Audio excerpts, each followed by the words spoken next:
पारଳାର ଅଗ୍ରଣୀ ମହିଳା ସ୍ୱେଚ୍ଛାସେବୀ ଅନୁଷ୍ଠାନ ଆକାଂକ୍ଷା ମହିଳା ସଂଗଠନ ପକ୍ଷରୁ ମା ପାଇଁ ଦିନଟିଏ ସ୍ଥାନୀୟ ଉତ୍କଳ ହିତୈଷିଣୀ ସମାଜ ସଭାଗୃହରେ ପାଳିତ ହୋଇଯାଇଛି। ଏହି କାର୍ଯ୍ୟକ୍ରମରେ ଆକାଂକ୍ଷା ମହିଳା ସଂଗଠନର ସଭାନେତ୍ରୀ ଶ୍ରୀମତୀ ଆଶାଲତା ପାଣିଗ୍ରାହୀଙ୍କ ସଭାପତିତ୍ୱରେ ଆୟୋଜିତ ହୋଇଥିବା ବେଳେ ମୁଖ୍ୟ ଅତିଥି ଭାବେ ରାଷ୍ଟ୍ରପତି ପୁରସ୍କାର ପ୍ରାପ୍ତ ଅବସରପ୍ରାପ୍ତ ପ୍ରଧାନ ଶିକ୍ଷକ ଆଚାର୍ଯ୍ୟ ଶ୍ରୀ ବିନୋଦ ଚନ୍ଦ୍ର ଜେନା, ସମ୍ମାନିତ ଅତିଥି ଭାବେ ଆଇନଜୀବୀ ଶ୍ରୀମତୀ ଇତିଶ୍ରୀ ମହାପାତ୍ର ଓ ସଂଗଠନର ସମ୍ପାଦିକା ଶ୍ରୀମତୀ मीना कुमारी टहल, अवसरप्राप्त प्रधान शिक्षयित्री कुमुदिनी भुक्ता,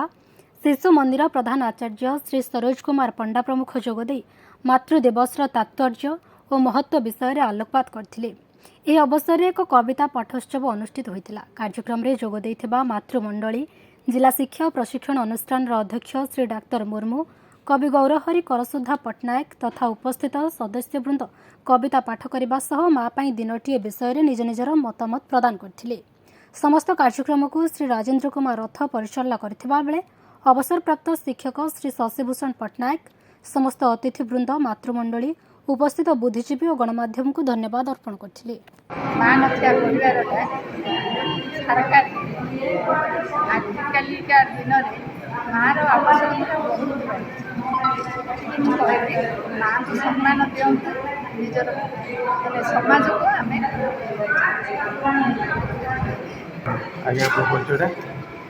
मो मीना कुमारी टहल आकांक्षा महिला संगठन संपादिका।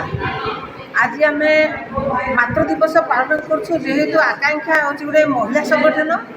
महिला मानक सम्मान दे महिला मानक विभिन्न प्रकार कार्यक्रम कर महिला माने किभली आगू बढ़े महिला मानकर जो राइट रही महिला मानक जो आईन कानून रही महिला माने किभली आगू बढ़ा निहाती दरकार से बोली आज सचेतनता कार्यक्रम केवल माँ मानक नहीं आम ये कार्यक्रम कर माँ मैंने आगू बढ़े आम देश आगू बढ़ गोटे शिक्षित माँ जदि गोटे परिवार रही परिवार मत शिक्षित हम गोटे माँ को जब सम्मान मिल गोटे माँ को जब तार स्वास्थ्य तार शिक्षागत योग्यता ताकू जदि प्रकृत माने गोटे मान्य सम्मान मिल आज आम समाज गोटे सुस्थ समाज गठन हो पार तेणुक माँ मान सम्मान मिलवा निहाती दरकार से आम महिला संगठन तरफ समस्त माँ मान डाकिचु